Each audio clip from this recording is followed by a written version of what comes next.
tak praští, pretože také nízke teploty, aké máme dnes vôbec na Slovensku, tak patria vyslovene k rekordným. Prekonané rekordy. Najmenej 55 rokov nebolo tak chladno, ako je dnešné ráno. V Bratislave už klesla teplota na minus 20 stupňov. Pritom fúka, a to musím ešte k tomu pridať, pretože fúka vietor dosť nepríjemne okolo 8 metrov za sekundu a tá tzv. Pocitová teplota je až minus 40 stupňov. Takže dnes výjsť von, tak to už je naozaj o zdravie. A takže keď hovoríme, že sa cítime ako na Sibíri, ako keby bolo minus 40, tak to sa tak môžeme cítiť. Áno, presne, toto sedí. Naozaj sa treba dobre obliecť, aby vám uši alebo nos neodmrzli. Hurbanovo hlási minus 15, ďalej na Záhorí minus 20, Mokovce minus 15, Nitra tiež 15, Piešťany 16 a Prievidza 15 pod nulou samozrejme.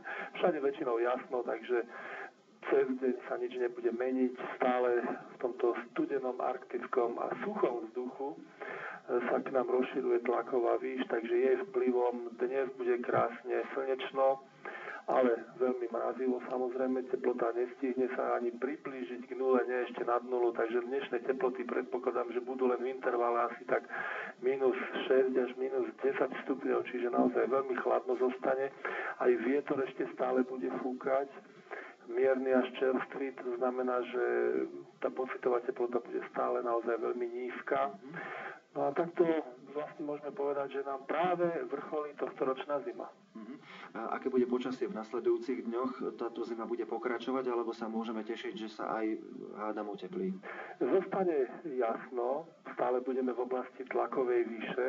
Vyzerá to tak, že v rámci alebo v oblasti Bratislavy najbližšie prvé snehové vločky môžeme čakať až niekedy v piatok.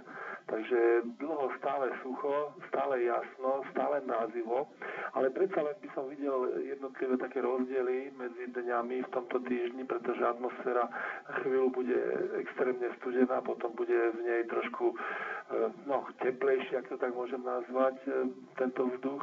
Takže mrazy zajtra v ďalších dňoch, 2-3 by nemuseli byť už také extrémne silné. Predpokladám, že to môže byť o takých 5, 6, 7 stupňov miernejšie mrazy, ale v každom prípade to ešte stále bude minus 10 až minus 15. A cez deň samozrejme tiež treba rátať s mrazmi, čiže celodenné mrazy pokračujú a v tomto mesiaci máme teda neurekom takýchto dní. Ďakujem za informácie o počasí. Telefonoval meteorológ Peter Jurčovič, no a my sa budeme ešte počuť o 3/4 na 8, keď sa spoločne pozrieme do lyžiarskych stredí.